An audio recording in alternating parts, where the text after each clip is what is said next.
গৰুৰ Mampi skin disease হ'লে গৰুৰ সাধাৰণতে জ্বৰ হয়, গাত জ্বৰ উঠে, পায়খানা ঢিলা হয়, খোৱা বোৱা বন্ধ কৰি দিয়ে ইত্যাদি বহুত উপসৰ্গই দেখা দিয়ে।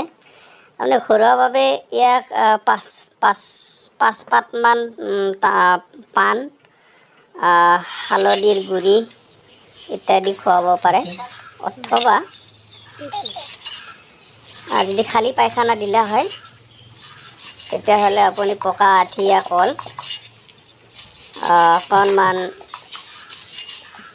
ধান গুড়ি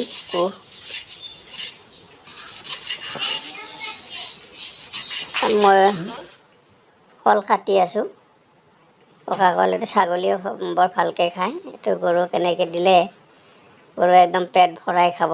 যেতিয়া পেট ভৰাই খাব তেতিয়া তেওঁ পূৰ্ণ শক্তি পাব।